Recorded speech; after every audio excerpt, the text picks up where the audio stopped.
Hola Ronnie, quiero aprovechar ahora unos minutos para contestar a tu post. Tú dices que no le ves lógica a este concepto que yo comenté ayer sobre el aspecto político y el aspecto religioso.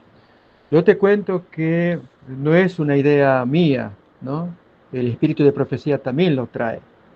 De hecho, sería interesante tomarlo en cuenta. Yo sé que hay hermanos que dirán, no tenemos que leer a Elena White o el espíritu de profecía para definir nuestras interpretaciones. Pero ocurre que si prestamos atención, hay cosas, detalles en los que vemos luz para luego trabajar sobre esa luz que aparece en el camino, ¿no? Antes de leer la cita que compartiré del conflicto de los siglos acerca de la naturaleza de Babilonia, yo quiero invitar a pensar del símbolo en sí que se nos da en Apocalipsis capítulo 17 y 18, además del capítulo 14, acerca de Babilonia, que ha caído Babilonia, ¿no?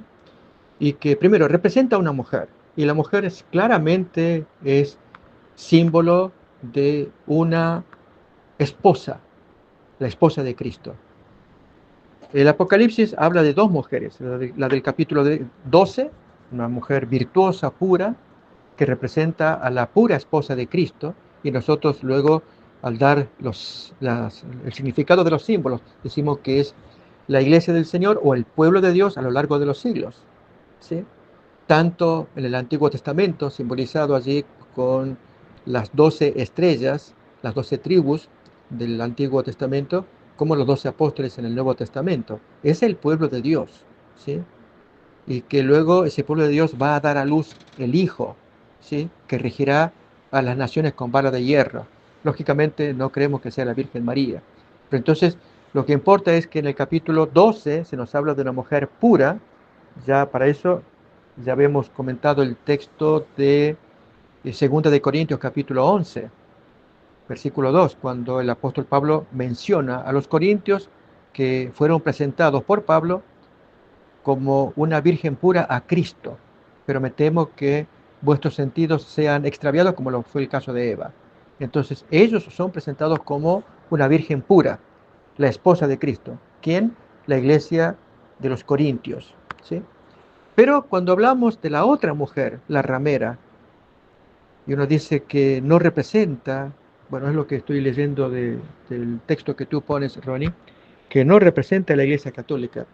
En verdad, deberíamos más bien decir que si no representa una iglesia, dejemos la iglesia católica, si no representa el aspecto religioso, ¿sí? Tú pones allí como conclusión, ¿verdad que no tiene lógica? Esto quiere decir que Babilonia de Apocalipsis 17 no es la iglesia católica. Bien, lógicamente tengo que contradecir eso porque es seria la afirmación que haces. Porque aquí se muestra el poder enemigo de Dios que se caracterizó a lo largo de los siglos. Tú bien escribes que la ramera monta sobre una bestia de 7 cabezas. Por lo tanto, haces la pregunta, una pregunta que invita a pensar, pero también invita a eh, buscar un camino de confusión, ¿no? Y es si la Iglesia Católica estuvo presente en todos los otros imperios. Tú escribes eso allí en tu post. Ya en Babilonia se estuvo la Iglesia Católica, si en el siguiente imperio Medo-Persa estuvo la Iglesia Católica, si entre los griegos estuvo la Iglesia Católica. No hace falta llegar a esa definición, porque cuando hablamos de la ramera, hablamos de la religión, la religión. Y la religión sí estuvo presente en todos estos imperios. De hecho, era la base, la columna vertebral de estos imperios, la falsa religión, ¿sí? Y que la Iglesia Católica va a estar consumada, muy obvio, desde los tiempos posteriores al apóstol Juan cuando escribe la revelación, para que se pueda ver este poder. Es la obra maestra de Satanás. Eso nos lo dice el espíritu de profecía, ¿eh? La obra maestra es el vicegerente de Dios aquí en la tierra, una hechura satánica. Bien, esto se produce en el ámbito del cristianismo, un engendro del cristianismo. Esto es la iglesia de Roma, que al comienzo era la iglesia pura, yo dije en el post anterior, era la esposa de Cristo en el primer siglo, pero ya del segundo siglo al estudiar la historia de la Iglesia Católica, ¿sí? Sin que la consideremos bestia. Bestia va a ser cuando ya ejerce el poder los 3 años y medio proféticos, 42 meses o 1260 días años, gracias al edicto que envía Justiniano para convertirla en correctora de herejes. Y la Iglesia Católica lamentablemente aceptó esa propuesta, más o menos como cuando tenemos una esposa y hay un vecino que le hace una propuesta carnal de infidelidad porque va a sacar dinero y abandona al marido gracias a esa propuesta que está recibiendo. No, eso es intolerable. Abandona al marido por una propuesta. Bueno, eso fue lo que hizo la Iglesia Católica en el año 538, pero ya venía mal barajada desde el segundo siglo, ¿sí? Ya evidencia de ello se ve en el Papa o Obispo de Roma Víctor I, en el desprecio que tiene hacia los cristianos cuartodecimanos, en el año 191, cuando provoca él que esta gente sean excomulgado totalmente del cristianismo, del catolicismo en ese tiempo, ¿no? Y ahí intervienen eh, pastores de Europa para impedir semejante decisión por una práctica que ellos llevan y que va contraria a la práctica dominical que estaba prevaleciendo en ese tiempo, segundo siglo, desde Roma, que era la raíz de donde empezaba esta novedad de guardar el domingo. Y así como en ese año 191, con Víctor I, tenemos problemas en el siglo segundo, en el siglo tercero todavía, y aparecen los donatistas. Es toda una historia que podemos hablar de la iglesia de Roma, pero lo voy a hacer muy breve. Cuando apenas Constantino, él pronuncia su edicto de tolerancia en Milán, donde se cortan las persecuciones cuando surgen los donatistas en Cartago que frenan a los sacerdotes católicos que habían caído durante las persecuciones romanas, y entonces los donatistas, norte de Cartago, ellos no aceptan que estos sacerdotes apóstatas que habían fracasado, lapsis se le llaman. Cuando fue la persecución, ellos hasta entregaron nombres de gente cristiana, cedieron las propiedades ante los perseguidores romanos del Imperio Romano, renunciaron a la Biblia, en fin, un desastre como líderes. Y luego, terminada la persecución, y especialmente con el edicto de tolerancia de Milán, esta gente regresa y allí quieren tomar los puestos y los donatistas no se los permiten. No, hasta que no se rebautice esa gente. Hubo algunos más radicales, ni siquiera se les daba lugar. Y ahí es cuando la Iglesia Católica se ven problemas con su doctrina de la investidura o del óleo santo o del aceite, allí, de la unción, diríamos nosotros, un sacramento inviolable, duradero, y por lo cual ese sacerdote que había recibido esa unción, pues mientras se mantuviera leal a la doctrina católica, independientemente de la conducta privada. Y los donatistas no aceptaron semejante argumento. ¿Y qué hace el obispo de Roma? Le pide ayuda a Constantino. Ahí empieza el flirteo. Eso lo he comentado en el post anterior, ¿no? Con Constantino, pedir ayuda. Pero Constantino no podía ayudar porque estaba metido en guerra. Allí empieza la guerra con su cuñado Licinio por el dominio total del Imperio Romano. Licinio tenía la otra parte del Imperio de Oriente y Constantino, el cuñado, pues lo tenía de Occidente. Así que no podía ayudar, tenían que resolverlo entre ellos. Por ahí se nota entonces de la Iglesia Católica que busca el amparo, el apoyo de la parte civil, de la política, para hacer prevalecer sus doctrinas. Los donatistas pues crecieron gracias a esa demora de Constantino. Bueno, ahí tenemos ejemplo de la mala conducta de la Iglesia Católica, pero no es bestia todavía, porque no se casó con el poder político para desatar la persecución, como lo hará 200 años más tarde, cuando Justiniano envía ese decreto, una carta que llega al Papa Vigilio, año 533, y él contesta al año siguiente, pero contesta así nomás, sabe, lo acepta, pero no puede ejercer el pleno control porque estaban los enemigos ostrogodos, arrianos, era el tercer cuerno. En verdad había dos en ese tiempo, ¿no? Acordémonos de los vándalos y los ostrogodos, año 534 y 538. Había que exterminar o eliminar a esa gente para que el Papa tenga pleno poder. Y esto ocurre en el 538. Allí sí el Papa de ese tiempo, Juan II, toma la carta y ahora sí la hace suya. Ahí es donde viene el casamiento, ahí viene la bestia. Eso es la bestia. Eso lo hemos charlado ya en el audio anterior. Pero ahora, cuando hablamos de Babilonia, y Babilonia, la ramera, que es la iglesia, tú preguntas, Ronnie, pero entonces ¿no está la ramera montada sobre la bestia de 7 cabezas? La religión perversa, la religión anticristo, aparece ya desde Babilonia. Es la religión la que siempre va a estropear la unión de Estado e Iglesia, diríamos nosotros, ¿no? Eh, Acordémonos que fueron ellos en Babilonia los causantes de los consejeros del rey que animaron a que él haga la estatua de Daniel 3, basado en lo que miró en el capítulo de Daniel 2. Lo mismo pasa con el siguiente imperio, Medo-Persia. Es la religión apóstata. Tal vez tú digas, pero no está la Iglesia Católica. Es que no hace falta que esté. Hablamos de religión, de apostasía, la religión satánica. Y que, bueno, en Daniel 6, ahí tenemos el ejemplo de estos sátrapas que son los que dan esa instrucción al rey que ordene castigar al que adora a otros que no sean los dioses de Persia. Y Daniel, capítulo 6, no hace caso, él sigue orando a su Dios Jehová. Y lo mismo podemos hablar de los griegos, y cuánto más del Imperio Romano, con el panteón de dioses, todo lo hacían en nombre de los dioses. ¿Sí? Hasta que viene propiamente la Iglesia Católica Romana que toma el poder en el año 538. Entonces, Babilonia, insisto, deberíamos tomarla eh, el aspecto religioso.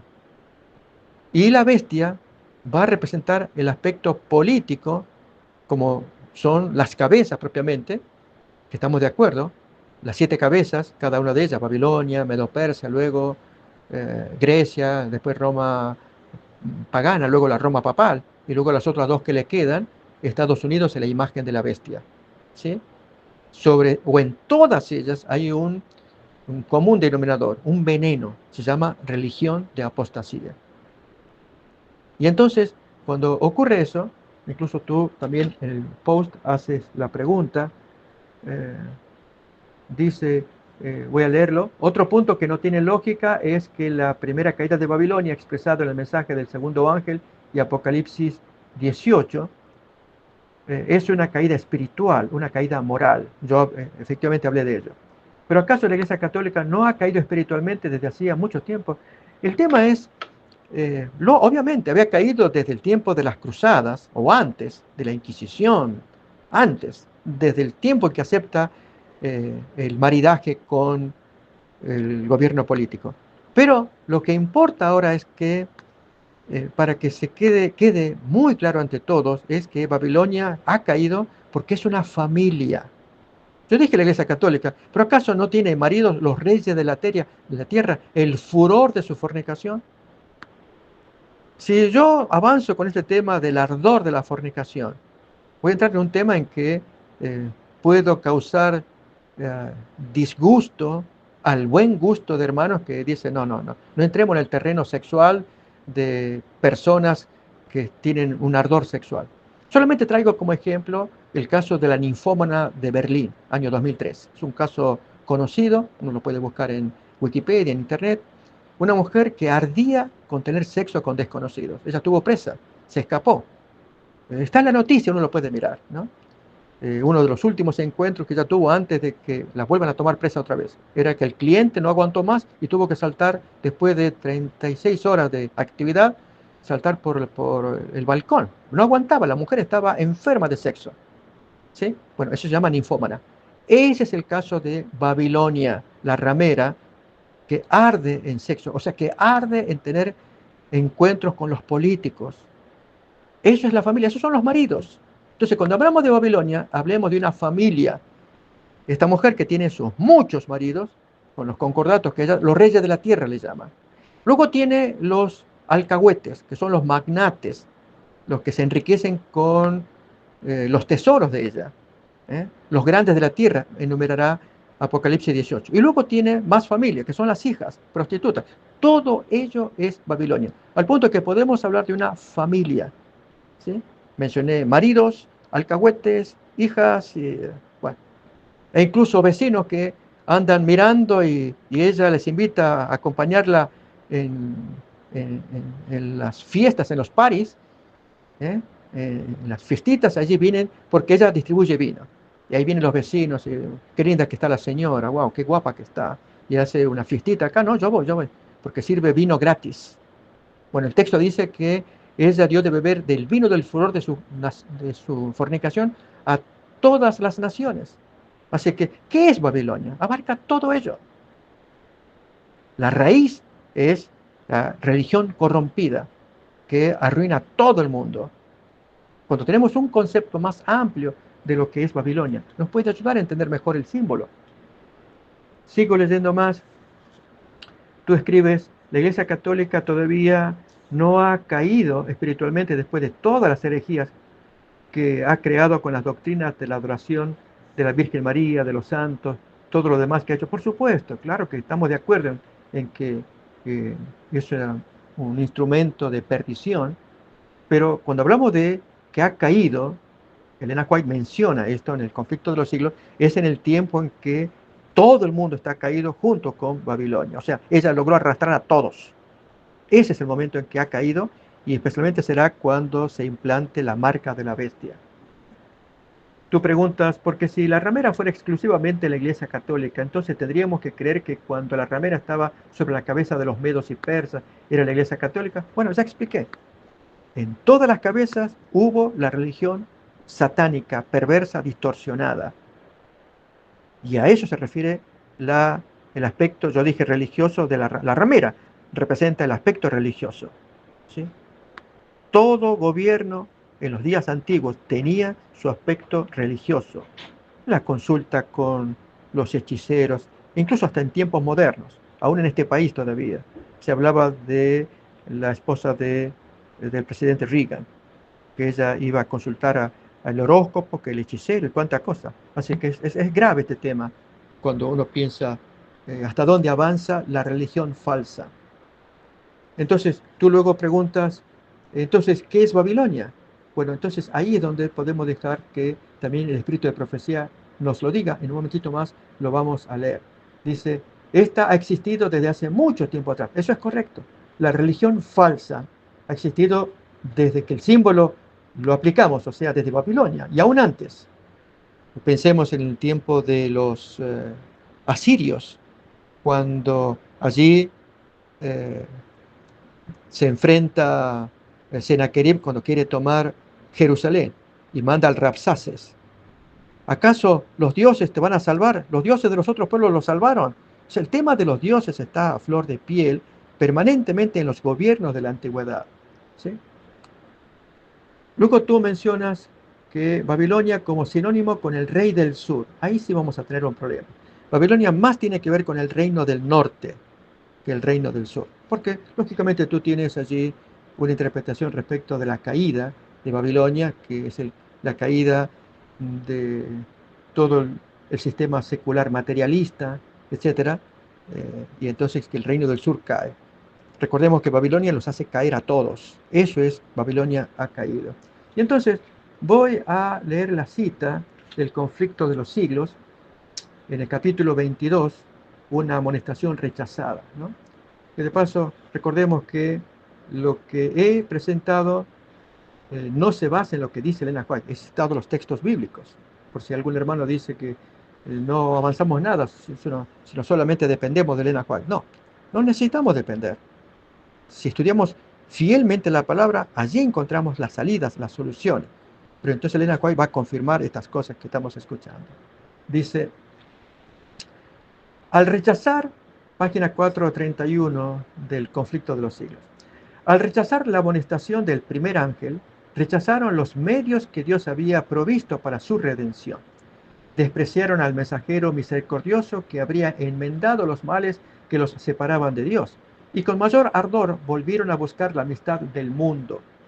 Tal era la causa del terrible estado de mundanalidad, apostasía y muerte espiritual que imperaba en las iglesias en 1844, cuando ya se estaba dando el mensaje del primero y aún del segundo ángel también. En el capítulo 14 de Apocalipsis, el primer ángel es seguido de otro que dice, caída, caída es la gran Babilonia, la cual ha hecho que todas las naciones beban del vino del furor de su fornicación. Ahí es donde invito a que lo asociemos con la linfómana, una enfermedad terrible que una mujer puede atravesar. Bueno, eso es Babilonia. Ella arde en tener relaciones con los reyes de la tierra. Apocalipsis 14:8. La palabra Babilonia deriva de Babel y significa confusión. Se emplea en las Santas Escrituras para designar las varias formas de religiones falsas y apóstatas. En el capítulo 17 del Apocalipsis, Babilonia está simbolizada por una mujer, figura que se emplea en la Biblia para representar una iglesia, siendo una mujer virtuosa símbolo de una iglesia pura y una mujer vil de una iglesia apóstata. ¿Sí? Y luego sigue hablando más allí de la relación de matrimonio con la iglesia pura y lo contrario con la iglesia apóstata. O sea, el fenómeno de mujer en la Biblia, en Apocalipsis, la pura y la impura, tiene que ver con una iglesia casada con Cristo y una que abandona a Cristo y que esa arruina al mundo entero, los hace postrar a todos. Ha caído Babilonia porque toda la familia ha caído y Dios tiene que ya intervenir para castigarlos a todos. ¿Sí? No obstante, Ronnie, me gusta que tú participes, tú eres un hombre que gustas estudiar y traes preguntas, ¿sí? Y yo haré lo posible por responder, y así los hermanos pueden estar en libertad. Tenemos algunos pastores allí que también están en el grupo, pueden sentirse libres de opinar y hablar, y a la vez sentirnos libres de traer inquietudes. Yo haré lo posible cuando tengo tiempo y disponibilidades de responder, ¿sí? Y si diferimos, porque puede pasar, no vamos a unificar todos los criterios, sigamos siendo buenos amigos, ¿sí? Y formemos parte de este grupo que irá creciendo por la gracia de Dios para unirnos más en el estudio de la palabra y la edificación de nuestro carácter ante el Señor.